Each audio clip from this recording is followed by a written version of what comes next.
सहनाववतो सहनौ भुनक्तु सह वीर्यङ्करवावहै तेजस्विनावधीतमस्तु मा विद्विषावहै। ॐ शान्ति शान्ति शान्तिः। ॐ नारायणं पद्मभुवं वसिष्ठं शक्तिं च तत्पुत्रपराशरं च व्यासं शुकं गौडपदं महान्तं गोविन्दयोगीन्द्रमथस्य शिष्यं श्रीशङ्कराचार्यमथस्य पद्मपादं च हस्तामलकं च शिष्यम् तं तोटकं वार्तिककारमन्यान् अस्मद्गुरून् सन्ततमानतोऽस्मि शङ्करं शङ्कराचार्यं केशवं बादरायणं सूत्रभाष्यकृतौ वन्दे भगवन्तौ पुनः पुनः सूत्रभाष्यप्रणेतारौ वेदान्ताब्जप्रभाकरौ वन्दे परस्परात्मानौ बादरायणशङ्करौ श्रुतिस्मृतिपुराणानाम् आलयं करुणालयं नमामि भगवत्पादं शङ्करं लोकशङ्करं नमामि भगवत्पादशङ्करं लोकशङ्करं वन्दे तं सच्चिदानन्दं यतिवर्यं महामतिं वेदवेदान्तसारज्ञं सद्गुरुं प्रणतोऽस्म्यहम् सदाशिवसमारम्भां शङ्कराचार्यमध्यमाम् अस्मदाचार्यपर्यन्तां वन्दे गुरुपरम्पराम्।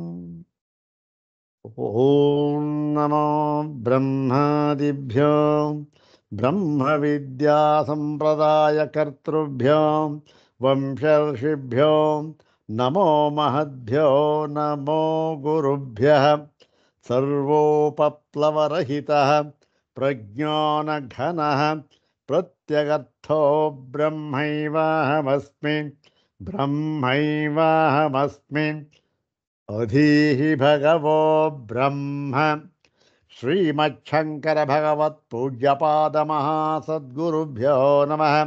श्री श्री सच्चिदानंदेन्द्र सरस्वती सद्गुरुभ्यो नमः। यो ब्रह्माणं विदधाति पूर्वं यो वै वेदांश्च प्रहिणोति तस्मै तन्मदेवमात्मबुद्धिप्रकाशम् मुमुक्षुर्वै शरणमहं प्रपद्ये। ॐ शान्ति शान्ति शान्तिः। अग्रे उपस्थितेभ्यः भवद्भ्यः सर्वेभ्यो जिज्ञासुभ्यः हार्दान् प्रणामान् समर्पयामि। ब्रह्मसूत्र शाङ्करभाष्ये द्वितीयाध्याये तृतीये पादे एकेनैव सूत्रेण उपनिबद्धे अस्मिन् तृतीये असम्भवाधिकरणे तदुपनिबद्धं सूत्रं द्विवारं पठित्वा तत्सूत्रं तद्भाष्यभागं च यथानुग्रहं विचारयामः। इदं सूत्रं पादादितः नवमं सूत्रम् अस्मिन् अधिकरणे प्रथमं सूत्रं कुतः एकमेव प्रथमं सूत्रम् अन्तिमं सूत्रम् एकमेव सूत्रम् अत्र उपनिबद्धमस्ति अतः अन्तिमं सूत्रम् अस्मिन् अधिकरणे। सर्वाग्रे शंकर भगवत् पूज्यपादानां प्रशस्ति श्लोकमेकं पठित्वा तेषां पादारविन्दयोः शिरसा प्रणिपत्य अनुग्रहं च प्राप्य प्रकृतं नवमं सूत्रं तद्भाष्यभागं च यथानुग्रहम् इदानीं विचारयामः। ॐ ನಮಸ್ತ್ರಯ್ಯಂತ ಓಂ ಓಂ ನಮಸ್ತ್ರೈ ಓಂ ನಮಸ್ತ್ರಯ್ಯಂತ ಸಂದೋಹ ಸರಸೀರುಹ ಭಾನವೇ ಶಂಕರಾರ್ಯಾಯ ಸಂಸಾರಧ್ವಾಂತಧ್ವಂಸ ಪಟೀಯಸೆ ಓಂ ನಮಸ್ತ್ರಯ್ಯಂತ ಸಂದೋಹ ಸರಸೀರುಹ ಭಾನವೇ ಶಂಕರಾರ್ಯಾಯ ಸಂಸಾರಧ್ವಾಂತಧ್ವಂಸ ಪಟೀಯಸೆ ಅಥ ಶ್ರೀಮಚ್ಛಂಕರ ಭಗವತಃ ಕೃತೌ ಶಾರೀರಕಮೀಮಾಂಸಾ ಭಾಷ್ಯೆ ದ್ವಿತೀಯೇ ಅವಿರೋಧಾಧ್ಯಾಯೇ ತೃತೀಯೇ ಪಾದೇ ತೃತೀಯಂ ಏಕಸೂತ್ರಾತ್ಮಕಂ ಅಸಂಭವಾಧಿಕರಣಂ ಓಂ ಅಸಂಭವಸ್ತು ಸತೋನುಪಪತ್ತೇಃ ಓಂ ಅಸಂಭವಸ್ತು ಸತೋನುಪಪತ್ತೇಃ. ಇದು ಈ ಒಂದು ಅಧಿಕರಣದಲ್ಲಿ, ಅಸಂಭವಾಧಿಕರಣದಲ್ಲಿ ಮೊಟ್ಟ ಮೊದಲನೆಯ ಹಾಗೂ ಕಟ್ಟ ಕಡೆಯ ಸೂತ್ರ. ಯಾಕೆ ಒಂದೇ ಸೂತ್ರ ಇದರಲ್ಲಿ ಉಪನಿಬದ್ಧವಾಗಿರ್ತಕ್ಕಂಥದ್ದು. ಈ ಸೂತ್ರಕ್ಕೆ ಸಂಗತಿ ಏನಾಗುತ್ತೆ ಅಂತಂದರೆ ನೋಡಿ, ಮೊದಲ ಎರಡೂ ಸೂತ್ರಗಳಲ್ಲಿ ಏನು ಹೇಳಿದರು? ನ ವಿಯದ ಶ್ರುತೇ ಅಂದ್ಬಿಟ್ಟು ವಿಯದ ಅಧಿಕರಣ. ಆ ಅಧಿಕರಣದಲ್ಲಿ ಮತ್ತೆ ಈ ಒಂದು ಮಾತರಿಶ್ವಾಧಿಕರಣದಲ್ಲಿ ಏತೇನ ಮಾತರಿಶ್ವ ವ್ಯಾಖ್ಯಾತಃ ಅನ್ನುವುದರಲ್ಲಿ ಏನು ಹೇಳಿದ್ರು? ಆಕಾಶಕ್ಕೂ ಮತ್ತೆ ವಾಯುವಿಗೂ ಕೂಡ ಉತ್ಪತ್ತಿಯನ್ನ ಹೇಳಿಲ್ಲ. ಎಲ್ಲಿ? ಛಾಂದೋಗ್ಯದಲ್ಲಿ. ಛಂದೋಗರು ಅದನ್ನು ಹೇಳುವುದಿಲ್ಲ ಅಂತ ಹೇಳಿ ಅದಕ್ಕೆ ಉತ್ಪತ್ತಿ ಇಲ್ಲ ಅಂತ ತೀರ್ಮಾನ ಮಾಡಿದ್ರಲ್ಲ ಪೂರ್ವ ಪಕ್ಷಿಗಳು. ಅದು ಸರಿ ಇಲ್ಲ ಅಂತ ಹೇಳಿ ಆಕಾಶಕ್ಕೂ ಮತ್ತು ವಾಯುವಿಗೂ ಕೂಡ ಉತ್ಪತ್ತಿಯನ್ನು ಹೇಳಿದೆ. ಎಲ್ಲಿ? ಶ್ರುತ್ಯಂತರದಲ್ಲಿ, ತೈತ್ರಿಯದಲ್ಲಿ ಹೇಳಿರೋದ್ರಿಂದ ಏನಾಗಿದೆ? ಅದಕ್ಕೂ ಕೂಡ ಉತ್ಪತ್ತಿ ಇದೆ ಎನ್ನುವುದನ್ನು ಯಾವುದರಿಂದ? ಈ ಒಂದು ಶ್ರುತಿವಾಕ್ಯಗಳ ಆಧಾರದಿಂದ ಮತ್ತೆ ನ್ಯಾಯಪೂರ್ವಕವಾಗಿ, ಅಂದರೆ ಆಗಮ ಮತ್ತು ಉಪಪತ್ತಿಗಳ ಮೂಲಕವಾಗಿ ಸಿದ್ಧ ಮಾಡಿ ತೋರಿಸಿಕೊಟ್ಟಿದ್ದಾಯಿತು. ಏನಿದು? ಆಕಾಶಕ್ಕೂ ವಾಯುವಿಗೂ ಕೂಡ ಉತ್ಪತ್ತಿ ಇದೆ ಅಂತ ಹೇಳಿ ತೋರಿಸಿಕೊಟ್ಟಿದ್ದಾಯಿತು. ಇದರಿಂದ ಏನು ಗೊತ್ತಾಗ್ತಾ ಇದೆ? ಸಿದ್ಧಾಂತ ಏನಾಗ್ತಾ ಇದೆ ಅಂತ ಹೇಳಿದರೆ, ಆಕಾಶ ಮತ್ತು ವಾಯುವೂ ಕೂಡ ಕಾರ್ಯವಾಗಿದೆಯೇ ಹೊರತು ಕಾರಣವಾಗುವುದಕ್ಕೆ ಸಾಧ್ಯವಿಲ್ಲ ಅಂತ ಹೇಳಿದರು. ಕಾರಣ ಯಾವುದು? ಕಾರಣ ಒಂದೇ. ತಸ್ಮಾದ್ವಾಯೇ ತಸ್ಮಾದ್ ಆತ್ಮನ ಆಕಾಶ ಸಂಭೂತ ಅಂತ ಹೇಳಿ ಆಕಾಶ ಒಂದೇ ಕಾರಣ. ಅಲ್ಲೂ ಹೇಳಿದ್ದಾರೆ, ಮತ್ತು ಛಾಂದೋಗ್ಯದಲ್ಲೂ ಹೇಳಿದ್ದಾರೆ. ಆಕಾಶವನ್ನು ಹೀಗೆ ಬ್ರಹ್ಮ ಒಂದೇ ಕಾರಣ. ಹಾಗಾಗಿ ನಾವು ಮಾಡಿದ ಪ್ರತಿಜ್ಞೆಗೆ ಯಾವ ಒಂದು ವಿರೋಧವೂ ಕೂಡ ಆಗುವುದಿಲ್ಲ. ಏನು ಪ್ರತಿಜ್ಞೆ ಮಾಡಿದ್ರು? ಏಕಸ್ಮಿನ್ ಬ್ರಹ್ಮಣಿ ವಿಜ್ಞಾತೆ ಸತಿ ಸರ್ವಮಿದಂ ವಿಜ್ಞಾತಂ ಭವತಿ ಅಂತ ಯಾವ ಒಂದು ಪ್ರತಿಜ್ಞೆಯನ್ನು ಮಾಡಿದ್ದರೋ ಅದಕ್ಕೆ ಯಾವ ಬಾಧಕವೂ ಕೂಡ ಆಗುವುದಿಲ್ಲ. ಯಾಕೆ? ಬ್ರಹ್ಮ ಒಂದನ್ನು ಬಿಟ್ಟು ಮಿಕ್ಕ ಎಲ್ಲವೂ ಕೂಡ, ಎಲ್ಲ ಪಂಚಭೂತಗಳು ಕೂಡ, ಯಾಕೆ ಎಲ್ಲ ಅದರಿಂದ ಮುಂದಕ್ಕೆ ಉಂಟಾಗಿರ್ತಕ್ಕಂಥ ಎಲ್ಲ ಪ್ರಪಂಚಕ್ಕೂ ಕಾರಣ ಯಾವುದು? ಈ ಪಂಚಭೂತಗಳು. ಆದ್ದರಿಂದ ಈ ಪಂಚಭೂತಗಳು, 5 ಭೂತಗಳು ಕಾರ್ಯಗಳೇ ಹೊರತು ಅವು ಕಾರಣವಲ್ಲ. ಕಾರಣ ಒಂದೇ, ಏಕಮೇವಾದ್ವಿತೀಯಂ ಬ್ರಹ್ಮ ಅಂತ ಹೇಳಿ ಅದನ್ನು ತಿಳಿದರೆ ಎಲ್ಲವನ್ನೂ ತಿಳಿದಂತೆ ಆಯಿತು. ಎಲ್ಲವನ್ನೂ ಅಂದ್ರೇನು? ಈ ಪಾಂಚಭೌತಿಕ ಪ್ರಪಂಚವೆಲ್ಲವನ್ನೂ ತಿಳಿದಂತೆ ಆಯಿತು. ಪಂಚಭೂತದಿಂದ ಆಗಿರತಕ್ಕಂಥ ಎಲ್ಲ ಪ್ರಪಂಚ, ಪಂಚಭೂತಗಳನ್ನು ಬಿಟ್ಟು ಯಾವ ಪ್ರಪಂಚ ಅಂತಕ್ಕಂಥದ್ದೇ ಇಲ್ಲ ಅಂತ ಹೇಳಿ ನಮ್ಮ ಪ್ರತಿಜ್ಞೆಗೆ ಯಾವ ವಿರೋಧವೂ ಉಂಟಾಗುವುದಿಲ್ಲ ಅಂತ ಅನ್ನುವುದನ್ನು ಹೇಳಿದರು. ಆಯಿತು ಸ್ವಾಮಿ, ಈಗ ನೀವು ಹೇಳಿದ್ದಾಯಿತು. ಹೀಗಾದರೆ ಈ ಒಂದು ಆಕಾಶಕ್ಕೂ ಮತ್ತು ವಾಯುವಿಗೂ ಕೂಡ ಕಾರ್ಯತ್ವವನ್ನು ಹೇಳಿ ಮತ್ತು ಎಂದಿಗೂ ಕೂಡ ಕಾರಣವಲ್ಲ ಅದು ಅಂತ ಹೇಳಿದ್ರಲ್ಲ, ಅದನ್ನು ನೀವು ಸಿದ್ಧ ಮಾಡಿದ್ದಾದರೂ ಕೂಡ ಯಾವ ಒಂದು ತತ್ವಕ್ಕೆ ಹೇಳಿ? ಆಕಾಶ ವಾಯುವಿಗೆ. ಆದರೆ ಆಕಾಶ ವಾಯು ಅಂತಕ್ಕಂಥದ್ದು ಎಂಥ ತತ್ವ ಸ್ವಾಮಿ? ಅದಕ್ಕೆ ಉತ್ಪತ್ತಿಯನ್ನು ಹೇಳುವುದಕ್ಕೆ ಸಾಧ್ಯವೇ ಇಲ್ಲ. ಆಕಾಶಕ್ಕೂ ಆ ವಾಯುವಿಗೂ ಕೂಡ ಉತ್ಪತ್ತಿಯನ್ನು ಹೇಳುವುದಕ್ಕೆ ಹೇಗೆ ಸಾಧ್ಯ? ಯಾಕೆ? ಅದು ಯಾವ ಅವಯವ ಅಂತಕ್ಕಂಥದ್ದು ಕೂಡ ಇಲ್ಲ, ನಿರಂಶ ನಿರವಯವ ಹೀಗಿರೋದ್ರಿಂದ ಉತ್ಪತ್ತಿ ಅಂತಕ್ಕಂಥ ಸಾಧ್ಯವಿಲ್ಲ, ಅದ್ರ ಕಾರ್ಯವಾಗುವುದಕ್ಕೆ ಸಾಧ್ಯವಿಲ್ಲ.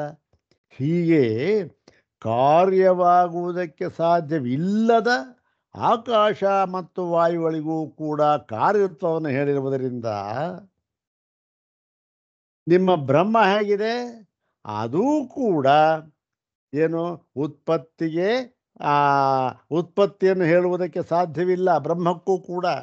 ಹೌದು ತಾನೆ? ನೀವು ಹೇಳ್ತಾ ಇಲ್ಲ, ಉತ್ಪತ್ತಿ ಬ್ರಹ್ಮಕ್ಕೆ ಹೇಳ್ತಾ ಇಲ್ಲ. ಹೀಗೆ ನೋಡಿ, ಉತ್ಪತ್ತಿಯನ್ನು ಊಹಿಸುವುದಕ್ಕೆ ಸಾಧ್ಯವಿಲ್ಲದ ಆಕಾಶ ವಾಯುವಿನಿಂದ ಈ ತೇಜಸ್ಸು ಅಪ್ಪು ಭೂಮಿ ಉಂಟಾಯಿತು ಅಂತ ನೀವು ಹೇಳುವುದಾದರೆ, ಅದೇ ನಿಯಮವನ್ನು ನೀವು ಬ್ರಹ್ಮಕ್ಕೆ ಯಾಕೆ ಹಾಕಿಕೊಳ್ಳಬಾರದು? ಯಾಕೆ? ಬ್ರಹ್ಮವೂ ಕೂಡ ಏನು ಅಸಂಭಾವ್ಯಮಾನ ಜನ್ಮ, ಅದು ಕೂಡ ಹೌದು ತಾನೆ? ಯಾಕೆ? ಬ್ರಹ್ಮಕ್ಕೂ ಕೂಡ ಉತ್ಪತ್ತಿಯನ್ನು ಹೇಳುವುದು ಉತ್ಪತ್ತಿಯನ್ನು ಹೇಳುವ ಸಂಭವ ಇಲ್ಲವೇ ಇಲ್ಲ. ಹೌದು. ಹಾಗಾಗಿ ಬ್ರಹ್ಮಕ್ಕೂ ಒಂದು ಅದು ಕಾರ್ಯ ಅಂತಾಯಿತು. ನೀವು ನೋಡಿ, ಉತ್ಪತ್ತಿಯನ್ನು ಯಾವ ರೀತಿಯನ್ನು ವಾದ ಮಾಡ್ತಾರೆ, ಉತ್ಪತ್ತಿಯನ್ನು ಹೇಳುವುದಕ್ಕೆ ಸಾಧ್ಯವಿಲ್ಲದ ಆಕಾಶ ಮತ್ತು ವಾಯುವಿನಿಂದ ಇನ್ನೊಂದು ಕಾರ್ಯ ತೇಜಸ್ಸು ಅಂತಕ್ಕಂಥದ್ದು ಉಂಟಾಯಿತು ಅಂತ ಹೇಳುವುದಾದರೆ, ಅಯ್ಯ, ಬ್ರಹ್ಮವೂ ಕೂಡ ಅದಕ್ಕೂ ಉತ್ಪತ್ತಿಯನ್ನು ಹೇಳುವುದಕ್ಕೆ ಸಾಧ್ಯವಿಲ್ಲ. ಹೌದು ತಾನೆ? ಹಾಗಾಗಿ ಬ್ರಹ್ಮವೂ ಕೂಡ ಕಾರ್ಯ ಅಂತಾಯಿತು. ನೀವು ಆಕಾಶ ವಾಯುವನ್ನು ಏನು ಹೇಳಿದ್ರಿ? ಕಾರ್ಯ ಅಂತ ತೀರ್ಮಾನ ಮಾಡಿದ್ರಿ. ಯಾವುದಕ್ಕೆ? ಅದು ಹೇಗಿತ್ತು ಅದರ ಸ್ವರೂಪ? ಉತ್ಪತ್ತಿಯನ್ನು ಹೇಳುವುದಕ್ಕೆ ಸಾಧ್ಯವೇ ಇಲ್ಲ, ಸಂಭಾವನೆಯೇ ಇಲ್ಲ ಅದಕ್ಕೆ ಉತ್ಪತ್ತಿ. ಹಾಗಿದ್ದರೂ ಕೂಡ ಅದಕ್ಕೆ ಕಾರ್ಯತ್ವವನ್ನು ಹೇಳಿ ಸಿದ್ಧ ಮಾಡಿದ್ರಿ. ಹಾಗೆ ಬ್ರಹ್ಮವೂ ಕೂಡ ಉತ್ಪತ್ತಿ ಹೇಳುವುದಕ್ಕೆ ಸಂಭಾವ್ಯ ಯಾವುದೂ ಇಲ್ಲ, ಸಂಭವ ಇಲ್ವಾ? ಉತ್ಪತ್ತಿ ಹೇಳುವ ಸಂಭವ ಇಲ್ಲ. ಆದರೂ ಹಾಗಿರುವಾಗ ಅದೂ ಕೂಡ ಬ್ರಹ್ಮ ಕೂಡ ಕಾರ್ಯ ಅಂತ ಯಾಕೆ ಹೇಳಬಾರ್ದು? ನಿಮ್ಮದು ಪಾಕ್ಷಿಕ ನ್ಯಾಯ ಅಲ್ವಾ ಸ್ವಾಮಿ? ಆಕಾಶವಾಯುವಿಗೆ ಮಾತ್ರ ಹೇಳಿಬಿಟ್ರಿ ಉತ್ಪತ್ತಿ ಅಸಂಭವ, ಅದಕ್ಕೂ ಇಲ್ಲ ಉತ್ಪತ್ತಿ ಅಸಂಭವವಾಗಿದ್ದರೂ ಕೂಡ ಉತ್ಪತ್ತಿ ಇದೆ ಅಂತ ಹೇಳಿ ತೋರಿಸ್ಕೊಟ್ರಿ. ಹಾಗೆ ಬ್ರಹ್ಮಕ್ಕೂ ಕೂಡ ಉತ್ಪತ್ತಿಯು ಅಸಂಭವ ಆಗಿದ್ದರೂ ಕೂಡ ಅದಕ್ಕೂ ಕೂಡ ಉತ್ಪತ್ತಿಯನ್ನು ಹೇಳಬಹುದು. ಅದಕ್ಕೂ ಉತ್ಪತ್ತಿ ಹೇಳ್ಬೋದು. ಏನಾಯಿತು? ಅದೂ ಕೂಡ ಕಾರ್ಯ ಅಂತಾಯಿತು. ಯಾವಾಗ ಅದೂ ಕೂಡ ಕಾರ್ಯ ಅಂತಾಯಿತೋ ಅದಕ್ಕೂ ಒಂದು ಕಾರಣ ಇದೆ ಅಂತಾಯಿತು.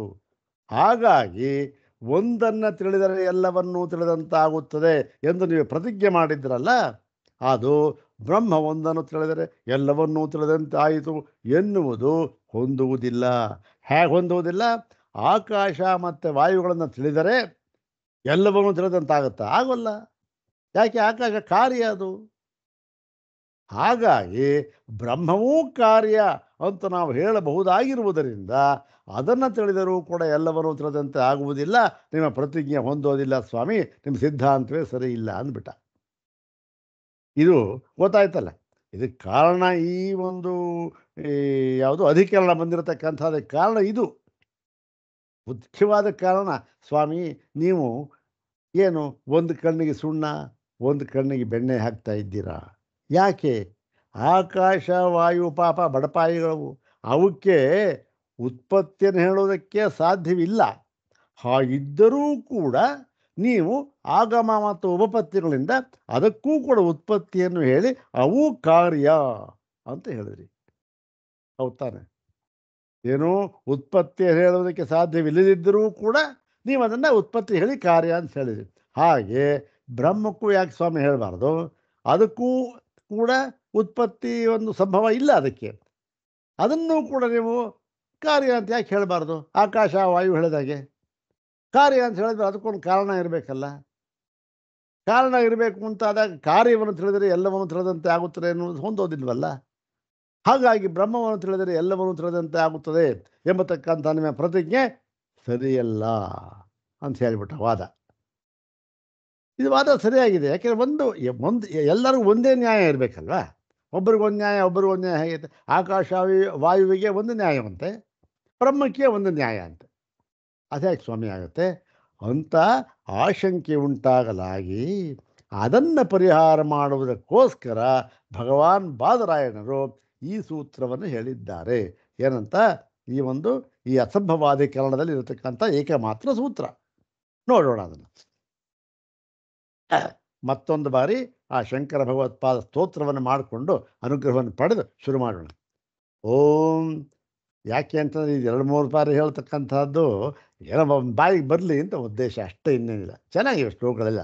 ಓಂ ನಮಸ್ತ್ರಯ್ಯಂತ ಸಂದೋಹ ಸರಸೀರುಹ ಭಾನವೇ ಶಂಕರಾರ್ಯಾಯ ಸಂಸಾರಧ್ವಾಂತಧ್ವಂಸಪಟೀಯಸೆ ಅಥ ಶ್ರೀಮಚ್ಛಂಕರ ಭಗವತಃ ಕೃತೌ ಶಾರೀರಕಮೀಮಾಂಸಾ ಭಾಷ್ಯೇ ದ್ವಿತೀಯೇ ಅವಿರೋಧಾಧ್ಯಾಯೇ ತೃತೀಯೇ ಪಾದೇ ತೃತೀಯಂ ಏಕಸೂತ್ರಾತ್ಮಕಂ ಮಾತರಿಶ್ವಾಧಿಕರಣಂ.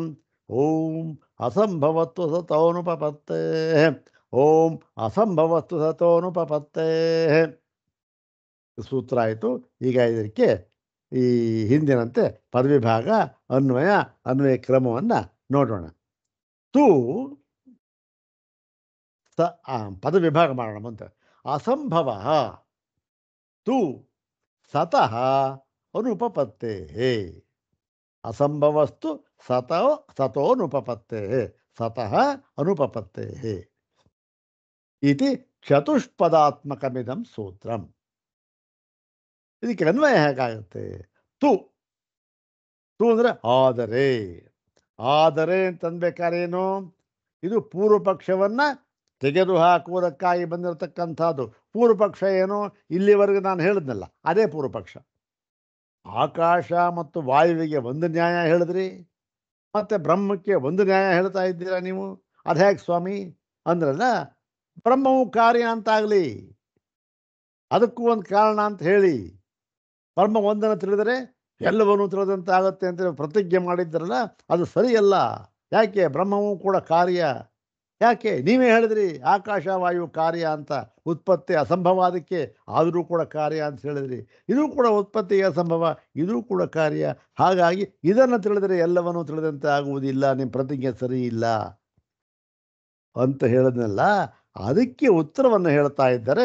ಇದು ಸಿದ್ಧಾಂತ ಪರವಾದ ಸೂತ್ರ. ಇದು ಅದಕ್ಕೆ ಹೇಳ್ತಾ ಇದ್ದಾರೆ. ತು ಆದರೆ ನೋಡಯ್ಯ, ನೀನು ಹೇಳ್ತಾ ಇದ್ದೀಯಲ್ಲಯ್ಯ, ನೀನು ಹೇಳ್ತಾ ಎಲ್ಲ ಹೇಳಿದೆ ಸರಿ, ಆದರೆ ತು ಶುರು ಮಾಡೋದು ಏನು ಅಂದರೆ ಸತಃ ಅಸಂಭವ ಅಸ್ತಿ.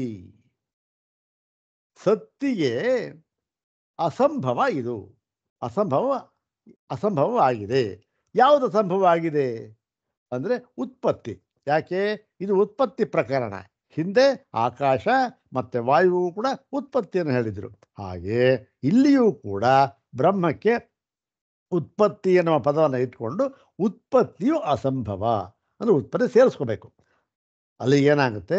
ತು ಸತಃ ಉತ್ಪತ್ತಿ ಅಸಂಭವ ಅಸ್ತಿ.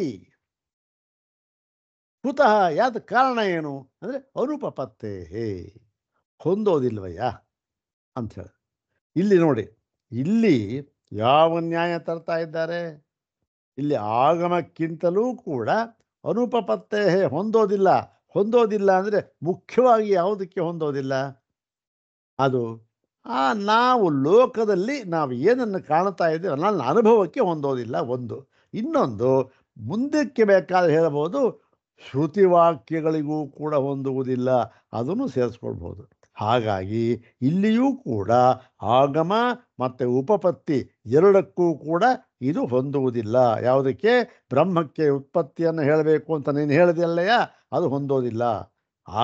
ಆಗಮಕ್ಕೂ ಹೊಂದೋದಿಲ್ಲ, ಮತ್ತು ಉಪಪತ್ತಿಗೂ ಹೊಂದೋದಿಲ್ಲ, ಮತ್ತು ಈ ಒಂದು ಲೋಕಾನುಭವಕ್ಕಂತೂ ಹೊಂದೋದೇ ಇಲ್ಲ. ಅದನ್ನು ತೋರಿಸ್ಕೊಡ್ಬೇಕೀಗ. ಅದನ್ನು ಆ ಕೆಲಸವನ್ನು ಈಗ ಈ ಸೂತ್ರದಲ್ಲಿ ಮಾಡಿದ್ದಾರೆ ಭಗವಾನ್ ಬಾದರಾಯಣರು. ಅದಕ್ಕೆ ವಿವರವನ್ನು ಭಾಷ್ಯವನ್ನು ಬರೆದಿದ್ದಾರೆ ಭಗವಾನ್ ಶಂಕರರು. ಇದು ಈ ಸೂತ್ರಕ್ಕೆ ಅರ್ಥ ಆಯ್ತಲ್ಲ. ಮತ್ತು ಸೂತ್ರಕ್ಕೆ ಯಾವ ಪ್ರಸಂಗ ಅರ್ಥ ಆಯ್ತದೆ, ಯಾತಕ್ಕೆ ಇದಕ್ಕೆ ಏನು ಇಂಗ್ಲೀಷ್ ಏನು ಹೇಳ್ತಾರೆ, ಕಂಟೆಕ್ಸ್ಟ್ ಅಂತ ಹೇಳ್ತಾರಲ್ಲ, ಅದು ಕಾಂಟೆಕ್ಸ್ಟ್. ಏನು ಕಾಂಟೆಕ್ಸ್ಟ್ ಇದಕ್ಕೆ? ಇದು ಕಾಂಟೆಕ್ಸ್ಟ್ ನೋಡೋಣ. 106ನೇ ಭಾಷ್ಯಭಾಗ. ಓಂ ಅಸಂಭವಸ್ತು ಸತೋನುಪಪತ್ತೇ. ಈ ಸೂತ್ರ ಹೇಳಿದ ತಕ್ಷಣ ನಮಗೆ ಈ ಪದವಿ ಭಾಗ ಅನ್ವಯ ಇದೆಯಲ್ಲ, ಇದು ನಮಗೆ ಮನಸ್ಸಿಗೆ ಬಂದ್ಬಿಡ್ಬೇಕಿದು, ಬರುತ್ತೆ. ವಿಯತ್ಪವನಯೋ ಭಾಷ್ಯಭಾಗ. ವಿಯತ್ಪವನಯೋ ಅಸಂಭಾವ್ಯಮಾನ ಜನ್ಮನೋರಪಿ ಉತ್ಪತ್ತಿಂ ಉಪಶ್ರುತ್ಯ ಬ್ರಹ್ಮಣೋಪಿ ಭವೇತ್ ಕುತಶ್ಚಿತ್ ಉತ್ಪತ್ತಿ ಇತಿ ಸ್ಯಾತ್ ಕಸ್ಯ ಚಿನ್ಮತಿ.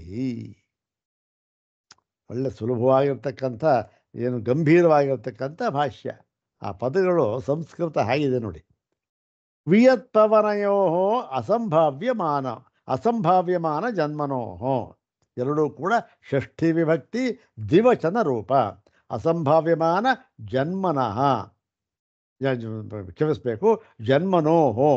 ಯಾಕೆ? ವಿಯತ್ಪವನಯೋ ಅಸಂಭಾವಿ ಜನ್ಮನೋಹೋ, ಜನ್ಮನಃ ಜನ್ಮನೋಃ ಜನ್ಮನಾಂ, ಜನ್ಮನಿ ಜನ್ಮನೋಃ ಜನ್ಮಸು. ಷಷ್ಠಿ ವಾಕ್ಯ ಏನು? ಈ ಒಂದು ಅಸಂಭಾವ್ಯಮಾನ ಜನ್ಮ ಅಂದರೆ ಹುಟ್ಟನ್ನು ಹೇಳುವುದಕ್ಕೆ ಯಾವ ರೀತಿಯೂ ಕೂಡ, ಯಾವ ದೃಷ್ಟಿಯಿಂದಲೂ ಕೂಡ ಸಂಭವವೇ ಇಲ್ಲದಂತಹ ಆಕಾಶ ಮತ್ತು ವಾಯು ಇವೆರಡಕ್ಕೂ ಕೂಡ ಉತ್ಪತ್ತಿ ಇದೆ ಅಂತ ನೀವು ಹೇಳಿದ್ರೆ ಸಿದ್ಧ ಮಾಡಿದ್ರಲ್ಲ, ಅದನ್ನು ಕೇಳಿ ಯಾವನಿಗಾದರೂ ಈ ಸಂದೇಹ ಆಗ್ಬೋದು. ಏನಾಗ್ಬೋದು ಅಂದರೆ ಬ್ರಹ್ಮಣೋಪಿ ಭವೇತ್ ಕುತಶ್ಚಿತ್ ಉತ್ಪತ್ತಿ. ಓಹೋ, ಹಾಗಾದರೆ ಬ್ರಹ್ಮಕ್ಕೂ ಕೂಡ ಯಾವುದೋ ಒಂದು ಕಾರಣದಿಂದ ಉತ್ಪತ್ತಿ ಅಂತ ಇರಬೇಕು, ಬ್ರಹ್ಮವು ಕಾರ್ಯ ಅಂತ ಆಗುತ್ತೆ. ಯಾಕೆ? ಇದು ಕೂಡ ಅಸಂಭಾವ್ಯಮಾನ ಜನ್ಮ. ಇದು ಬ್ರಹ್ಮಕ್ಕೂ ಕೂಡ ಹುಟ್ಟನ್ನು ಹೇಳೋದಕ್ಕಾಗೋದಿಲ್ಲ, ಅಲ್ಲಿ ಮಾತ್ರ ಹುಟ್ಟ ಅದಕ್ಕೆ ಜನ್ಮ ಹೇಳಿದ್ರಿ, ಕಾರ್ಯತ್ವವನ್ನು ಹೇಳಿದ್ರಿ. ಇಲ್ಲೂ ಆಗ್ಬಹುದಲ್ಲ ಅನ್ನೋ ಸಂಶಯ ಬರಬಹುದು ಯಾರಿಗಾದ್ರೂ, ಅವನ ಬುದ್ಧಿ ಆಗಿ ಓಡಬಹುದು ಅಂದ್ಬಿಟ್ಟು. ತಥಾ ವಿಕಾರೇಭ್ಯ ಏವ ಆಕಾಶಾದಿಭ್ಯ ಉತ್ತರೇಷಾಂ ವಿಕಾರಾಣಾಂ ಉತ್ಪತ್ತಿಂ ಉಪಶ್ರುತ್ಯ ಆಕಾಶಸ್ಯಾಪಿ ವಿಕಾರಾದೇವ ಬ್ರಹ್ಮಣ ಉತ್ಪತ್ತಿ ಇತಿ ಕಶ್ಚಿತ್ ಮನ್ಯೇತ. ಇನ್ನೊಂದು ನ್ಯಾಯ, ಇನ್ನೊಂದು ದೃಷ್ಟಿಯಿಂದಲೂ ಕೂಡ ಈ ಬ್ರಹ್ಮವೂ ಕೂಡ ಕಾರ್ಯ ಅಂಥೇಳಿ, ಅದಕ್ಕೂ ಒಂದು ಕಾರಣ ಅಂಥೇಳಿ, ಅಲ್ಲಪ್ಪ ಕಾರ್ಯದಿಂದ ಉತ್ಪತ್ತಿ ಎಲ್ಲರೂ ಆಗುತ್ತಾ? ಅದು ಇದೆಯಲ್ಲ ಸ್ವಾಮಿ, ಆಕಾಶಾದ್ವಾಯು. ನೀವೇನು ಹೇಳಿದ್ರಿ? ಆಕಾಶ ಕಾರ್ಯ ಅಂತ ಹೇಳಿದ್ರಿ. ಶ್ರುತಿ ಏನು ಹೇಳ್ತಾ ಇದೆ? ಆಕಾಶಾದ್ವಾಯು, ಆಕಾಶದಿಂದ ವಾಯುವು ಏನು ಉತ್ಪತ್ತಿ ಆಯಿತು? ವಾಯೋರಗ್ನಿ, ವಾಯುವಿನಿಂದ ಅಗ್ನಿ ಉತ್ಪತ್ತಿ ಆಯಿತು ಹೇಳ್ತಾ ಇದ್ದಿಲ್ಲ ಸ್ವಾಮಿ? ಅದ್ಯಾವುದದು? ಕಾರ್ಯ. ಆಕಾಶ ವಾಯು ಎರಡೂ ಕಾರ್ಯ, ಇದರಿಂದ ಇನ್ನೊಂದು ಕಾರ್ಯ ಹುಟ್ಟುತ್ತಾ ಇದೆ. ಹಾಗೆ ಬ್ರಹ್ಮವನ್ನೂ ಕೂಡ ಕಾರ್ಯ ಅಂತ ಹೇಳೋಣ, ಅದಕ್ಕೆ ಅವಕಾಶ ಇದೆ. ಕಾರ್ಯವಾಗಿದ್ದರೂ ಕೂಡ ಆಕಾಶವು ಹೇಗೆ ವಾಯುವಿಗೆ ಕಾರಣವಾಗಿದೆಯೋ ಅದೇ ರೀತಿ ಬ್ರಹ್ಮವೂ ಕೂಡ ಆಕಾಶಕ್ಕೆ ಕಾರಣವಾಗಿದೆ. ಯದ್ಯಪಿ ಕಾರ್ಯವಾದರೂ ಕೂಡ ಬ್ರಹ್ಮ ಕಾರಣವಾಗ್ಬೋದು, ಆಕಾಶವೂ ಕಾರ್ಯ, ಅದು ವಾಯುವಿಗೆ ಕಾರಣವಾಗಿದೆ, ಇದು ಅದೇ ನ್ಯಾಯ ಅಂತ ಹೇಳಿಬಿಟ್ಟ.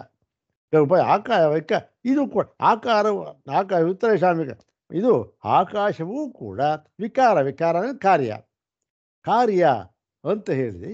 ಆದ್ದರಿಂದ ಬ್ರಹ್ಮಣ ಉತ್ಪತ್ತಿ ಇತಿ ಅಂದರೆ ಬ್ರಹ್ಮಕ್ಕೂ ಕೂಡ ಉತ್ಪತ್ತಿ ಇದೆ, ಅದಕ್ಕೂ ಒಂದು ಕಾರಣ ಅಂತ ಇದೆ. ಬ್ರಹ್ಮವು ಕಾರ್ಯವಾದರೂ ಕೂಡ ಆಕಾಶವನ್ನು ಉತ್ಪತ್ತಿ ಆಗಬಹುದು, ಯಾಕೆಂದರೆ ಆಕಾಶನೂ ಕಾರ್ಯ, ಅದರಿಂದ ವಾಯು ಉತ್ಪತ್ತಿಯಾಗಿದೆ. ಶ್ರುತಿಯೇ ಹೇಳ್ತಾ ಇದೆ ಅಂತ ಹೇಳಿ ತಾಮ್ ಆಶಂಕಾಂ ಅಪನೇತುಂ ಇದಂ ಸೂತ್ರಂ ಓಂ ಅಸಂಭವತ್ತು ಸತೋನುಪಪತ್ತೇ ಇತಿ. ಈ ಒಂದು ಆಶಂಕೆ ಇದೆಯಲ್ಲ, ಇದನ್ನು ಅಪನೇತುಂ ತೆಗೆದುಹಾಕುವುದಕ್ಕಾಗಿ, ನಿರಾಕರಿಸುವುದಕ್ಕಾಗಿ, ತೆಗೆದುಹಾಕುವುದಕ್ಕಾಗಿ ಈ ಸೂತ್ರವು ಆರಂಭವಾಗಿದೆ. ಯಾವುದು? ಅಸಂಭವಸ್ತು ಸತೋನುಪಪತ್ತೇ ಎಂಬತಕ್ಕಂಥ ಸೂತ್ರ. ಈ ಸಂಗತಿಯನ್ನು ಕೂಡ ಆಚಾರ್ಯರು 4 ವಾಕ್ಯದಲ್ಲಿ ಹೇಳಿಬಿಟ್ರು.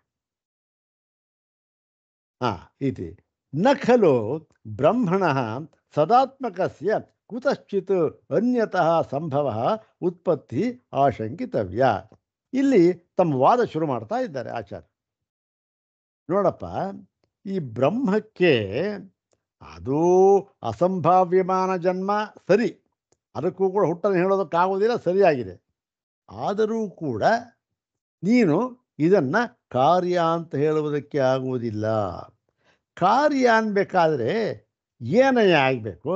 ಕಾರ್ಯ ಅನ್ಬೇಕಾದ್ರೆ ಆ ಕಾರ್ಯ ಅಂತಂತ ಹೇಳಿಸಿಕೊಳ್ಳುವಂತಹ ವಸ್ತು ಹಿಂದೆ ಇರಬಾರದು, ಮತ್ತು ಈಗ ಅದು ಉತ್ಪತ್ತಿ ಆಗಿರಬೇಕು. ಅದು ಕಾರ್ಯ ಅಂತ ಅಷ್ಟೆ. ಹೌದು ತಾನೆ? ಮಡಕೆ ಹಿಂದೆ ಇರಲಿಲ್ಲ, ಈಗ ಉತ್ಪತ್ತಿ ಆಯಿತು, ಆದ್ದರಿಂದ ಅದು ಕಾರ್ಯ ಅಂತ ಆಯಿತು. ಹೌದು ತಾನೆ? ಆ ಒಂದು ದೃಷ್ಟಿಯಿಂದ ನೋಡಿದರೆ ಬ್ರಹ್ಮಕ್ಕೆ ಕಾರ್ಯ ಅಂತ ನೀನು ಹೇಳುವುದಾದರೆ ಬ್ರಹ್ಮವು ಹಿಂದೆ ಇರಲಿಲ್ಲ ಅಂತ ಆಗಬೇಕು. ಯಾಕೆಂದರೆ ಆ ಕಾರ್ಯವಾಗುವುದಕ್ಕಿಂತ ಮುಂಚೆ ಕಾರ್ಯವಾಗಿ ಇರಲಿಲ್ಲ. ಅದು ಇರೋದು ಸಾಧ್ಯ. ಮಡಕೆ ಆಗುವುದಕ್ಕಿಂತ ಮುಂಚೆ ಮಡಕೆ ರೂಪದಿಂದಿರುತ್ತಾ? ಇಲ್ಲ. ಆದ್ದರಿಂದ ಏನಾಗುತ್ತೆ ಇಲ್ಲಿ? ಈ ಒಂದು ಬ್ರಹ್ಮ ಹಿಂದೆ ಇರಲಿಲ್ಲ ಅಂತ ಆಗಬೇಕು, ಬ್ರಹ್ಮವಾಗಿ ಇರಲಿಲ್ಲ ಅಂತ ಆಗಬೇಕು. ಬ್ರಹ್ಮ ಕಾರ್ಯ ತಾನೆ, ಕೈವದಲಿಲ್ಲ. ಎಲ್ಲಾದರೂ ಕೂಡ ಹಿಂದೆ ಬ್ರಹ್ಮವು ಇರಲಿಲ್ಲ ಎಂಬುದಕ್ಕೆ ಉಪೋದ್ಬಲಕವಾದ ಶ್ರುತಿಯಾಗಲಿ ಮತ್ತು ಇನ್ನೊಂದು ಪ್ರಮಾಣವಾಗಲಿ ಇದೆಯನೆಯ? ಎಲ್ಲೂ ಇಲ್ಲ. ಏನಂತ ಹೇಳ್ತಾ ಇದೆ ಬ್ರಹ್ಮಕ್ಕೆ? ಬ್ರಹ್ಮ ಅದನ್ನು ಹೇಳ್ತಾ ಇದೆ ನೋಡಿ ಇಲ್ಲಿ. ನಖಲು ಬ್ರಹ್ಮಣ ಸದಾತ್ಮಕಸ್ಯ. ಈ ಬ್ರಹ್ಮ ಏನು? ಸದಾತ್ಮಕವಾಗಿದೆ. ಸದಾತ್ಮಕವಾಗಿದೆಯೇನು? ಆತ್ಮ ಸ್ವರೂಪ, ಸತ್ಸ್ವರೂಪವಾಗಿರ್ತಕ್ಕಂಥದ್ದು ಬ್ರಹ್ಮ. ಸತ್ಸ್ವರೂಪ ಅಂತಂದ್ರೆ ಏನು? ಸತ್ ಅಂದರೆ ಏನು ಅಂದ್ರೆ? ಸತ್ ಅಂತ ಅಂದ್ರೆ ಪದಕ್ಕೆ ಅರ್ಥವೇನು ಅಂದರೆ, 3 ಕಾಲಗಳಲ್ಲಿ ಯಾವೊಂದು ತತ್ವವು ಅಬಾಧಿತವಾಗಿ ಏನು ಯಾವ ವಿಕಾರವೂ ಇಲ್ಲದೆ ಇರುತ್ತದೆಯೋ ಅದಕ್ಕೆ ಹೇಳಿದ್ರು ಏನಂತ? ಈ ಒಂದು ಸತ್ ಅಂತ, ಅದೇ ಸತ್ಯ ಅಂತ ಹೇಳ್ತೇವೆ. ಸತೋಭಾವ ಸತ್ಯಂ, ಸತೋಭಾವ, ಅದಕ್ಕೆ ಸತ್ ಅಂತ ಹೇಳಿದ್ರು. ಈ ಬ್ರಹ್ಮ ಯಾವುದು? ಸತ್ಸ್ವರೂಪ ಅಂತಕ್ಕಂಥದ್ದನ್ನು ಎಲ್ಲ ಶ್ರುತಿಗಳು ಹೇಳ್ತಾ ಇವೆ. ಹೀಗಿರುವಾಗ ನೀನು ಬ್ರಹ್ಮವನ್ನು ಕಾರ್ಯ ಅಂತ ಹೇಳೋಕ್ಕಾಗುತ್ತೇನೆಯಾ? ಯಾಕೆ? ಕಾರ್ಯವಾಗಿದ್ದಿದ್ದರೆ ಅದು ಕಾರ್ಯವಾಗುವುದಕ್ಕಿಂತ ಮುಂಚೆ ಇರಬಾರದಾಗಿತ್ತು. ಬ್ರಹ್ಮ ಯಾವುವು? ಬ್ರಹ್ಮತ್ವದಿಂದ ಇರಬಾರದಾಗಿತ್ತು. ಎಲ್ಲರೂ ಹಾಗೆ ಕಂಡಿದೆಯಾ? ಬ್ರಹ್ಮ ಏನು? ಯಾವಾಗಲೂ ಕೂಡ ತ್ರಿಕಾಲಾಬಾಧಿತವಾದ ಸತ್ಸ್ವರೂಪವೇ ಬ್ರಹ್ಮ. ಆಗಿರುವ ಕಾರ್ಯ ಅಂತ ಹೇಗೆ ಹೇಳ್ತೀಯಾ ಅಂತ ಹೇಳಿ ಉತ್ಪತ್ತಿ ಯಾತಕ್ಕೆ? ಅದಕ್ಕೆ ಹೀಗಾಗಿರುವಾಗ ಅದಕ್ಕೆ ಬೇರೆಯ ಒಂದು ಕಾರಣ ಅಂತಕ್ಕಂಥದ್ದು ಇದೆ. ಆ ಕಾರಣದಿಂದ ಇದು ಉತ್ಪತ್ತಿಯಾಗಿದೆ ಅಂತಕ್ಕಂಥದ್ದನ್ನು ನೀನು ಯೋಚಿಸಬಾರದು. ಯಾತಕ್ಕೆ? ಅನುಪಪತ್ತೆ, ಹೊಂದೋದಿಲ್ವಲ್ಲಯ್ಯ.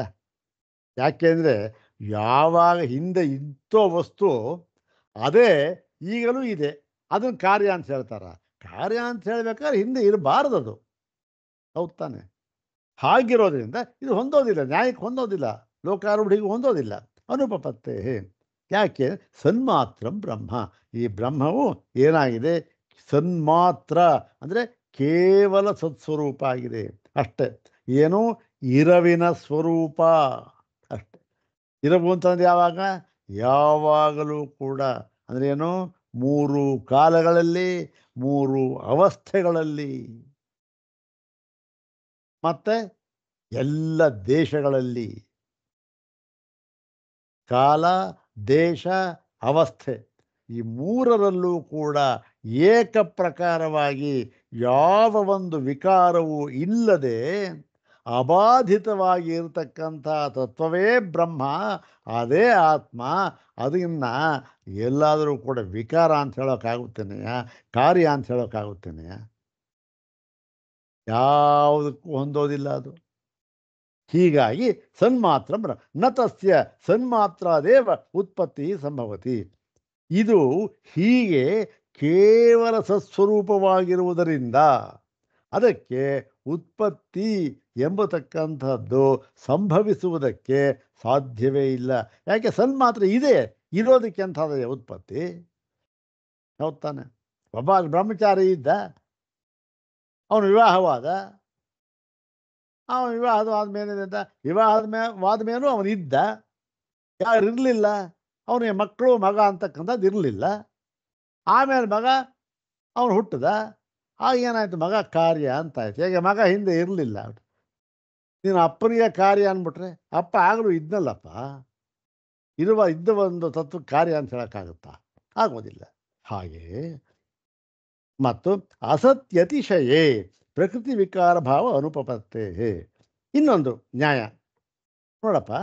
ಈಗ ಈ ಒಂದು ಕಾರ್ಯ ಕಾರಣ ಏನೋ ವಿಕಾರ, ಕಾರ್ಯ ಅಂದರೆ ವಿಕಾರ ಅಂತ ಹೇಳ್ತೀವಲ್ಲ, ಅದು ಏನಾಗಿರಬೇಕು ಅಂದರೆ ಕಾರಣಕ್ಕೂ ಕಾರ್ಯಕ್ಕೂ ಏನಾದರೂ ಕೂಡ ವಿಶೇಷ ಅಂತಕ್ಕಂಥದ್ದು ಇದ್ದೇ ಇರಬೇಕು. ಯಾವ ವಿಶೇಷವೂ ಇಲ್ಲದೆ ಹೋಗಿಬಿಟ್ರೆ ಅದು ಕಾರ್ಯವಾಗುವುದಕ್ಕೆ ಸಾಧ್ಯವೇ ಇಲ್ಲ. ಮಣ್ಣಿನ ಮುದ್ದೆ ಇತ್ತು, ಅದು ಮಡಿಕೆಯಾಯಿತು. ಏನಾಯಿತು? ವಿಶೇಷ ಬಂತು. ಯಾಕೆ? ಆಕಾರದಲ್ಲಿ ವಿಶೇಷ. ಯಾಕೆ? ಮಣ್ಣು ಮುದ್ದೆ ಆಗಿತ್ತು, ಇದು ಮಡಿಕೆ, ಇದೇ ಬೇರೆ ಶೇಪ್. ಮತ್ತು ಉಪಯೋಗದಲ್ಲಿ ವಿಶೇಷ. ಉಪಯೋಗವೇ ಬೇರೆ, ಮಣ್ಣೇ ಬೇರೆ, ಉಪಯೋಗ ಇದೇ ಬೇರೆ. ಇನ್ನು ಎಷ್ಟೋ ವಿಶೇಷಗಳಿದೆ. ಹಾಗೆ ಕಾರ್ಯಕ್ಕೂ ಕಾರಣಕ್ಕೂ ಏನು ಒಂದು ವಿಶೇಷ ಅಂತಕ್ಕಂಥದ್ದು ಇರಬೇಕು. ಯಾವ ವಿಶೇಷವೂ ಅತಿಶಯ ಅಂದರೆ ಹೆಚ್ಚುಗಾರಿಕೆ ವಿಶೇಷ ಅಂತ ಅದು ಇಲ್ಲದೆ ಹೋಗ್ಬಿಟ್ರೆ ಏನು? ಈ ಪ್ರಕೃತಿ ವಿಕಾರ ಭಾವ. ಪ್ರಕೃತಿ ಅಂತಂದ್ರೆ ಏನು? ಕಾರಣ. ಈ ವಿಕಾರ ಅಂದರೆ ಕಾರ್ಯ. ಈ ಕಾರಣ ಕಾರ್ಯ ಎನ್ನುವ ಭಾವ ಹೊಂದುವುದಿಲ್ಲ. ಅದೇನು? ಕಾರಣಕ್ಕೂ ಕಾರ್ಯಕ್ಕೂ ವಿಕಾರ ಇರಬೇಕು. ವಿಕಾರ ಇಲ್ಲದೆ ಇದ್ದರೆ, ವಿಶೇಷ ಇಲ್ಲದೆ ಇದ್ದರೆ ಹೊಂದೋದೇ ಇಲ್ಲ. ಯಾವ್ದಾದ್ರು ವಿಶೇಷ ಇರಬೇಕು. ಇಲ್ಲಿ ಏನಿದೆ ವಿಶೇಷ ಅಂತ ಹೇಳಿಬಿಟ್ಟು ಅದಕ್ಕೊಂದು ಇವನು ಹೇಳ್ದ, ಅಲ್ಲ ಸ್ವಾಮಿ ವಿಶೇಷ ಇದೆಯಲ್ಲ ಅಂತಂದರೆ, ವಿಶೇಷ ಏನಪ್ಪ ವಿಶೇಷ? ಅದು ನೀವು ಸತ್ಸ್ವರೂಪ ಅಂದ್ರಲ್ಲ, ಅದೇ ವಿಶೇಷ. ಯಾವಾಗಲೂ ಸತ್ಸ್ವರೂಪ ಅಂದರೆ ಅದೇ ವಿಶೇಷ ಅಂತ ಹೇಳಿದ್ರೆ, ನಾಪಿ ಸದ್ವಿಶೇಷಾತ್ ಅಂದರೆ ನೀನು ಸದ್ವಿಶೇಷ ಅಂತ ಅನ್ನೋದನ್ನು ಆ ಸತ್ಸ್ವರೂಪ ಅಂತ ಇದೆಯಲ್ಲ ಅದನ್ನು ವಿಶೇಷ ಅಂತ ಹೇಳೋಕ್ಕಾಗೋದಿಲ್ಲ. ಯಾಕೆ? ದೃಷ್ಟ ವಿಪರ್ಯಾತ್. ಅದೇನೋ ನಮ್ಮ ಅನುಭವಕ್ಕೆ ಕಣ್ಣಿಗೆ ಕಾಣ್ತಾ ಇರೋದಕ್ಕೆ ಅದಕ್ಕೆ ಹೊಂದೋದಿಲ್ಲ. ಯಾಕೆ? ಕಣ್ಣಿಗೆ ಕಾಣ್ತಾ ಇದೆ, ಆಗಲೂ ಇತ್ತು. ಯಾವುದಕ್ಕೆ? ಕಾರ್ಯವಾಗುವುದಕ್ಕಿಂತ ಮುಂಚೆಯೂ ಇತ್ತು, ಈಗಲೂ ಇದೆ. ಇದನ್ನು ಕಾರ್ಯ ಅಂತ ಹೇಳೋಕ್ಕಾಗತ್ತಾ? ಕಾರ್ಯ ಹಿಂದೆ ಇರಬಾರದಯ್ಯ ಅದು ಅಂಥೇಳಿ ದೃಷ್ಟ. ಸಾಮಾನ್ಯಾಧಿ ವಿಶೇಷ ಉತ್ಪದ್ಯಮಾನ ದೃಶ್ಯಂತೆ ಮೃದಾದೇಹೇ ಘಟಾದೇಹ. ಹೀಗೆ ಯಾವುದೋ ಒಂದು ಸಮಾನವಾದ ಒಂದು ವಸ್ತುವಿನಿಂದ ಅದಕ್ಕಿಂತ ವಿಶಿಷ್ಟವಾದ ಇನ್ನೊಂದು ವಸ್ತು ಇದ್ದರೆ ಅದಕ್ಕೆ ಕಾರ್ಯ ಅಂತ ಹೇಳ್ತಾರೆ. ಮಣ್ಣಿದೆ, ಅದಕ್ಕಿಂತ ವಿಶಿಷ್ಟವಾದ ಇನ್ನೊಂದು ಪದಾರ್ಥ ಇದೆ, ಮಡಿಕೆ ಎತ್ತಿದೆ, ಅದನ್ನು ಕಾರ್ಯ ಅಂತ ಹೇಳ್ತಾರೆ. ಇದು ಲೋಕದಲ್ಲಿ ಕಂಡಿದೆ. ಸಾಮಾನ್ಯದಿಂದ ವಿಶೇಷ ಅಂತಕ್ಕಂಥದ್ದು ಉತ್ಪತ್ತಿಯಾಗೋದು ಕಂಡಿದೆ. ಹೇಗೆ? ಮೃದಾದೇಹೇ ಘಟಾದೇಹ ಅಂದರೆ ಮಣ್ಣು ಮೊದಲಾದವುಗಳಿಂದ ಮಡಕೆಯೇ ಮುಂತಾದವುಗಳಂತೆ ಇದೆ. ನತು ವಿಶೇಷೇಭ್ಯ ಸಾಮಾನ್ಯಂ. ಆದರೆ ಒಂದು ವಿಶೇಷದಿಂದ ಸಾಮಾನ್ಯ ಅಂತಕ್ಕಂಥ ಉತ್ಪತ್ತಿಯಾಗೋದು ಕಂಡಿಲ್ಲ. ಸಾಮಾನ್ಯದಿಂದ ವಿಶೇಷ ಉತ್ಪತ್ತಿಯಾಗತ್ತೆ. ಮಣ್ಣಿನಿಂದ ಮಡಿಕೆ ಉತ್ಪತ್ತಿ ಆಗಬಹುದು, ಮಡಿಕೆಯಿಂದ ಮಣ್ಣು ಅಂತಕ್ಕಂಥದ್ದು ಉತ್ಪತ್ತಿ ಆಗತ್ತಾ ಅಥವಾ ಇನ್ನೊಂದು ಉತ್ಪತ್ತಿ ಆಗತ್ತಾ? ಆಗೋದಿಲ್ಲ ಅಂಥೇಳಿ ನಾಪಿ ಅಸತಃ.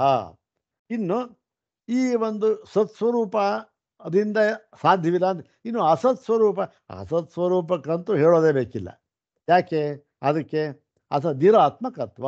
ಯಾಕೆ? ಸ್ವರೂಪವೇ ಇಲ್ಲ ಅದಕ್ಕೆ, ಅದರಿಂದ ಉತ್ಪತ್ತಿ ಹೇಗಾಗುತ್ತೆ? ಆಗೋದಿಲ್ಲ ಅಂಥೇಳಿ ಆ ಛಾಂದೋಗ್ಯ ಕಥಂ ಅಸತಃ ಸಜ್ಜಾಯೇತ. ಅಸತ್ತಿನಿಂದ ಸತ್ತು ಹುಟ್ಟುತ್ತೆ ಹುಟ್ಟುತ್ತೆ ಅಂತ ಹೇಳ್ತಾ ಇದ್ದಾರಲ್ಲ ಅಪ್ಪ, ಮಗ ಕೇಳ್ತಾನಲ್ಲ ಅಲ್ಲಿ, ಮತ್ತೆ ಹುಟ್ತಾನೇನಪ್ಪ, ಹೇಗೆ ಇದು, ಹೇಗೆ ಹೊಂದೋದೇ ಇಲ್ವಲ್ಲಪ್ಪ ಅಂತ ಅಲ್ಲಿ ಆಕ್ಷೇಪ ಕೇಳ್ತಾನಲ್ಲ, ಅದನ್ನು ಕೊಟ್ಟಿದ್ದೆ ಉದಾಹರಣೆ. ಮತ್ತು ಶ್ವೇತಾಶ್ವತರದಲ್ಲಿ ಇನ್ನು ಸ್ಪಷ್ಟವಾಗಿ ಹೇಳ್ತಾರೆ, ಏನು ಸಕಾರಣಂ ಕರಣಾಧಿಪಾಧಿಪೋ ನ ಚಾಸ್ಯ ಕಶ್ಚಿತ್ ಜನಿತ ನ ಚಾಧಿಪ. ಇದು ಏನಿದು ಸಕಾರಣಂ, ಅವನು ಕಾರಣ, ಅವನ ಕಾರಣವೇ, ಎಂದಿಗೂ ಕಾರ್ಯವಲ್ಲ. ಯಾರವನು, ಹೇಗಿದ್ದಾನೆ, ಕರಣಾಧಿಪಾಧಿಪ, ಕರಣಾಧಿಪ, ಕರಣಾಧಿಪ, ಕರಣ ಅಂದರೆ ಎಲ್ಲ ಕರಣಗಳನ್ನು ಸಾಧನಗಳನ್ನು ಈ ಈ ಈ ಉಳ್ಳವನು ಯಾರವನು, ಅವನು ಜೀವ, ಹೌದು ತಾನೆ. ಅವನು ಅದಕ್ಕೆ ಅಧಿಪ, ಕರಣಾಧಿಪಾಧಿಪ, ಅದಕ್ಕೆ ಜೀವನಿಗೆ ಅಧಿಪನ ಅಂದರೆ ಅವನಿಗೂ ಕೂಡ ಒಡೆಯನಾಗಿರ್ತಕ್ಕಂಥವನು, ಅವನಿಗೂ ಕೂಡ ಕಾರಣನಾಗಿರ್ತಕ್ಕಂಥವನು ಕಾರಣ. ನಚಾಸ್ಯ ಕಶ್ಚಿತ್ ಜನಿತಾನ ಜಗತ್. ಇವನಿಗೆ ಈ ಕಾರಣ, ಇಂಥ ಕಾರಣ ಇದೆಯಲ್ಲ ಆತ್ಮ ಬ್ರಹ್ಮ, ಅವನಿಗೆ ಕಶ್ಚಿತ್ ಜನಿತ ಅಂದರೆ ಅವನಿಗೆ ಕಾರಣ ಅಂತ ಹೇಳ್ತಕ್ಕಂಥ ಇನ್ನೊಬ್ಬ ಇಲ್ಲ. ಮತ್ತು ನಚ ಅಧಿಪ, ಅವನಿಗೆ ಒಡೆಯ ಅಂತಕ್ಕಂಥದ್ದು, ಅವನಿಗಿಂತಲೂ ಹಿಂದೆ ಇರ್ತ ಅಂತ ಇನ್ನೊಂದಿಲ್ಲ ಅಂತ ಹೇಳಿ ಶ್ವೇತಾಶ್ವತರ ಆ ಒಂದು ಶ್ಲೋಕವೇ ಕೂಡ, ಮಂತ್ರ ಕೂಡ ತುಂಬ ಚೆನ್ನಾಗಿದೆ. ಏನು ನತಸ್ಯ, ಅದೇನು ನತಸ್ಯ ಕಶ್ಚಿತ್ ಪತಿರಸ್ತಿ ಲೋಕೆ, ನತಸ್ಯ ಕಶ್ಚಿತ್ ಪತಿರಸ್ತಿ ಲೋಕೆ ನ ಚೇಷಿತ ನೈವ ಚ ತಸ್ಯ ಲಿಂಗಂ ನ ಚ ಈಶಿತ ನೈವ ಚ ತಸ್ಯ ಲಿಂಗಂ.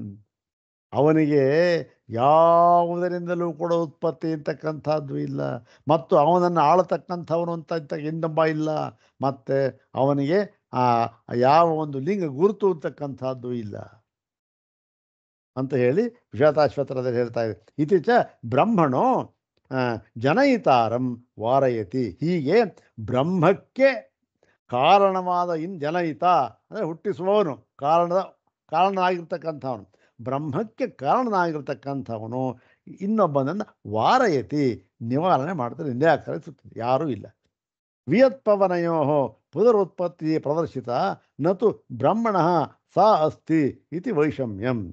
ಇನ್ನೊಂದು ಹೇಳಿದ್ಯಲ್ಲ, ಆಕಾಶ ಮತ್ತು ವಾಯು ಕಾರ್ಯ, ಅದಕ್ಕೆ ಈ ಉತ್ಪತ್ತಿ ಅಗ್ನಿ ಅಂತಕ್ಕಂಥ ಉತ್ಪತ್ತಿ ಅದು, ಅದಕ್ಕೆ ಹಾಗೆ ಬ್ರಹ್ಮಕ್ಕೂ ಹೇಳಿದೆಯಲ್ಲ, ಅದು ನಿನ್ನ ದೃಷ್ಟಾಂತವೇ ಸರಿ ಇಲ್ಲ, ಅದು ವೈಷಮ್ಯ, ಸಮನಾದ ದೃಷ್ಟಾಂತ ಅಲ್ಲ ಅದು. ಇದೇನು ಯಾಕೆ ಅಂದರೆ ನಚ ವಿಕಾರೇಭ್ಯೋ ವಿಕಾರಾಂತರೋತ್ಪತ್ತಿ ದರ್ಶನಾತ್ ಬ್ರಹ್ಮಣೋಪಿ ವಿಕಾರತ್ವ ಭವಿತು ಮರವತಿ. ಒಂದು ವಿಕಾರದಿಂದ ಇನ್ನೊಂದು ವಿಕಾರ ಹುಟ್ಟಬಹುದೇ, ಇರಲಿ ಬಿಡು, ಹುಟ್ಟುತ್ತೋ ಇಲ್ವೋ ಅಂತ, ಹುಟ್ಟಿಲ್ಲ ಅಂತ ಮುಂದೆ ಹೇಳಿದ್ದಾರೆ, ಹುಟ್ಟಬಹುದು ಅಂತ ಇಟ್ಕೊಂಡ್ರೂ ಕೂಡ ಆ ಒಂದು ನಿಯಮವನ್ನು ನೀನು ಬ್ರಹ್ಮಕ್ಕೆ ಅನ್ವಯಿಸುವುದಕ್ಕೆ ಆಗುವುದಿಲ್ಲ. ಲೋಕದಲ್ಲಿ ಇರಬಹುದೇನೋ ಒಂದು ವಿಕಾರದಿಂದ ಇನ್ನೊಂದು ವಿಕಾರ ಹುಟ್ಟಬಹುದು ಅಂತ ಕಾಣುತ್ತೆ, ಆಯ್ತಪ್ಪ ನೋಡೋಣ ಆಮೇಲೆ. ಹಾಗಿದ್ದರೂ ಕೂಡ ಈ ಬ್ರಹ್ಮಕ್ಕೆ ಅದನ್ನು ಹೊಂದಿಸುವುದಕ್ಕೆ ಸಾಧ್ಯವಿಲ್ಲ ಅಂತ ಹೇಳಿ, ಬ್ರಹ್ಮಣೋಪಿ ವಿಕಾರ ಭವಿತು ಭವಿತು ಭವಿತು ನ ಅರ್ಹತಿ, ಮುಂಚೆ ಇದೆಯಲ್ಲ ಐತೆ. ಮತ್ತು ಮೂಲ ಪ್ರಕೃತಿ ಅನಭ್ಯುಪಗಮೆ ಅನವಸ್ಥಾ ಪ್ರಸಂಗಾತ್. ಈಗ ಯಾವುದಾದರೂ ಒಂದು ಮೂಲ ಕಾರಣ ಅಂದ್ರೇನು, ಪರಮ ಕಾರಣ, ಇದೇ ಪರಮ ಕಾರಣ, ಇದಕ್ಕೆ ಇನ್ನೊಂದಿಲ್ಲ ಎಂಬುದಾಗಿ ಒಂದು ಪರಮ ಕಾರಣ ಅಂತ ಇಲ್ಲದೆ ಹೋಗಿಬಿಟ್ಟರೆ ಆಗ ಏನಾಗುತ್ತೆ, ಅನವಸ್ಥಾ ಪ್ರಸಂಗಾತ್, ಆವಾಗೇನು ಅನವಸ್ಥಾ ದೋಷ ಎನ್ನುವುದು ಪ್ರಾಪ್ತವಾಗಿ ಬಿಡುತ್ತದೆ. ಹೌದು ತಾನೆ. ಎಲ್ಲಾದರೂ ಒಂದಕ್ಕೆ ಕಾರಣ ಅಂತಿವೆ, ಅದಕ್ಕೆ ಒಂದು ನಿಲುಗಡೆ ಇರಬೇಕು. ನಿಲುಗಡೆ ಏನು, ಓ ಇದು ಪರಮ ಕಾರಣ ಅಷ್ಟೇ, ಇದಕ್ಕೆ ಕಾರಣ ಇನ್ನೊಂದಿಲ್ಲ ಅಂತಕ್ಕಂತಹ ಒಂದು ಇರಬೇಕಾದ ಆ ಒಂದು ಪರಮತತ್ವಕ್ಕೆ ಕಾರಣ ಅಂತ, ಪರಮ ಕಾರಣ ಅಂತ ಹೇಳ್ತಾರೆ. ಅಲ್ಲಿಗೆ ಮುಗಿದೋಯ್ತು, ಅದಕ್ಕೆ ಕಾರಣ ಇಲ್ಲ. ಹಾಗಿಲ್ಲದೆ ಹೋಗ್ಬಿಟ್ರೆ ಏನಾಗುತ್ತೆ, ಇದಕ್ಕೆ ನಿಲುಗಡೆನೇ ಇಲ್ಲ. ಈ ಕಾರಣಕ್ಕೆ ಇನ್ನೊಂದು ಕಾರಣ, ಆ ಕಾರಣಕ್ಕೆ ಇನ್ನೊಂದು ಕಾರಣ, ಅದಕ್ಕೆ ಇನ್ನೊಂದು ಕಾರಣ, ಎಲ್ಲಿ ನಿಲುಗಡೆ ಇರುತ್ತೆ. ಹೀಗೆ ಪರಮ ಕಾರಣ ಅಂತ ಒಂದು ಇದ್ದೇ ಇರಬೇಕು. ಮತ್ತು ಇಲ್ಲೇ ಇದಾಗ ಅನವಸ್ಥಾ ದೋಷ ಬಂದ್ಬಿಡುತ್ತೆ. ಮತ್ತು ಯಾ ಮೂಲ ಪ್ರಕೃತಿ ಅಭ್ಯುಪಗಮ್ಯತೆ ತದೇವ ಚ ನಃ ಬ್ರಹ್ಮ ಇತಿ ಅವಿರೋಧ. ಹೀಗೆ ಒಂದು ಪರಮ ಕಾರಣ ಅಂತ ಇದೆಯಲ್ಲ, ಪರಮ ಕಾರಣ ಎಂಬುದನ್ನು ಪರಮ ಕಾರಣ ಅಂದು ಇರಲೇಬೇಕು, ಇಲ್ಲದೇ ಇದ್ರೆ ಅನವಸ್ಥೆ ಬಂದುಬಿಡುತ್ತೆ ಅಂತ ಹೇಳಿದ ಮೇಲೆ ಪರಮ ಕಾರಣವನ್ನು ಒಪ್ಪಿಕೊಂಡ ಮೇಲೆ ಯಾವುದು ಆ ಪರಮ ಕಾರಣವೇ ತದೇವ, ಅದೇ ನಮಗೆ ಬ್ರಹ್ಮ. ಬ್ರಹ್ಮ ಅದನ್ನೇ ನಾವು ಬ್ರಹ್ಮ ಅಂತ ಹೇಳೋದು, ಅದೇ ನಮಗೆ ಬ್ರಹ್ಮವಾಗಿದೆ, ಅದನ್ನೇ ನಾವು ಬ್ರಹ್ಮ ಆತ್ಮ ಅಂತ ಹೇಳ್ತಾ ಇದ್ದೇವೆ. ಇತಿ ಅವಿರೋಧ. ಹೀಗಾಗಿ ಏನು, ನಾವು ಬ್ರಹ್ಮವನ್ನು ಪರಮಕಾರಣ ಅಂತ ಹೇಳಿ ಆ ಬ್ರಹ್ಮಕ್ಕೆ ಇನ್ನೊಂದು ಕಾರಣ ಎಲ್ಲೂ ಹೇಳದೇ ಇರುವುದರಿಂದ ಮತ್ತು ಸಂಭವವೂ ಇಲ್ಲದೇ ಇರುವುದರಿಂದ ಇದೇ ಪರಮ ಕಾರಣ, ಇದರಿಂದಲೇ ಮುಂದಿನ ಎಲ್ಲ ಕಾರ್ಯಗಳು ಕೂಡ ಉತ್ಪನ್ನವಾಗಿವೆ ಅಂತ ನಾವು ಹೇಳಿದ್ವಲ್ಲ, ಅದರಲ್ಲಿ ಯಾವ ವಿರೋಧವೂ ಇಲ್ಲ ಅಂತ ಹೇಳಿ ಈ ಒಂದು ಈ ಹಿಂದೆ ಯಾವುದು ಆ ವಿಯದಧಿಕರಣ ಮತ್ತು ಮಾತರಿಶ್ವಾಧಿಕರಣದಲ್ಲಿ ಅದನ್ನು ನೋಡಿ ಅದರಿಂದ ಒಂದು ಸಂದೇಹ, ಸಣ್ಣ ಸಂದೇಹ ಉಂಟಾಗಿತ್ತಲ್ಲ, ಅದನ್ನು ಪರಿಹರಿಸುವುದಕ್ಕಾಗಿ ಈ ಒಂದು ಅಸಂಭವಾಧಿಕರಣವನ್ನು ಸೂತ್ರಕಾರರು ಹೇಳಿದ್ದಾರೆ. ಅದರ ವಿವರವಾಗಿ ಭಾಷ್ಯಕಾರರು ನಮಗೆ ತಿಳಿಸ್ಕೊಟ್ಟಿದ್ದಾರೆ. ಇಲ್ಲಿ ಈ ಅಸಂಭವಾಧಿಕರಣ ಅಂತಕ್ಕಂಥದ್ದು ಅದು ಕೂಡ ಮುಗೀತು.